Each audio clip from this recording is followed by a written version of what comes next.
Mr. Chairman, I also want to thank you for your partnership on the subcommittee and your work on helping to pass the Asia Reassurance Initiative Act into law. You were just speaking about it. Our primary goal with that bill was to show that there is broad congressional support for a robust Asia policy, to show that developments in the Indo-Pacific have outsized importance for the future of the United States, to show that we as a nation oppose coercion, and that we respect the sovereignty of countries, that we recognize the importance of strong alliances and partnerships across the region, that we simultaneously recognize that crucial as it may be, we have to actually show that peoples across the Indo-Pacific should enjoy fundamental rights and freedoms to which they are entitled, and to state unequivocally that it is the role of the United States to assert leadership in those roles. Because if we don't advocate for these ideals, they won't take hold on their own. After all, we are witnessing a resurgence of authoritarian governments around the region. We see countries like China and North Korea advancing their respective weapons programs. We are concerned about violent extremism in Southeast Asia and the potential for ISIS fighters to return to the region from Syria. And we see challenges to the global rules-based order that has helped maintain peace and stability for decades.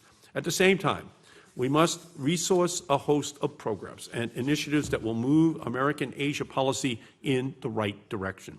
Failure to do so will undermine the norms, interests, and values we want to perpetuate, which is why I was shocked and disappointed to learn that President Trump abused the power of his office to urge the government of Ukraine to insert itself into our democratic process. And I was shocked and disappointed to hear President Trump tell reporters at the White House that he wants the Chinese government to influence the election in his favor.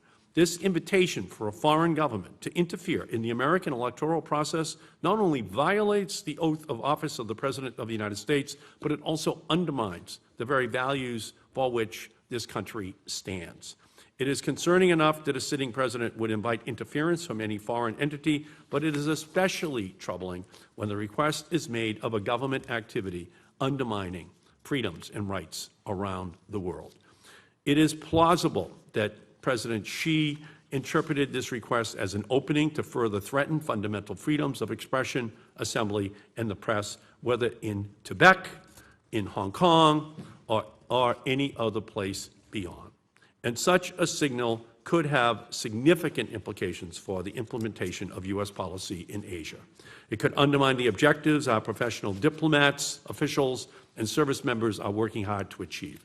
We have an obligation to push back against those Chinese government policies that are inimical to our interests and our values. We must advocate for the Uyghurs facing repression and imprisonment. We must also support the tenets of freedom in Hong Kong. And we must promote the freedom of navigation in the East and South China Seas as we do all over the world.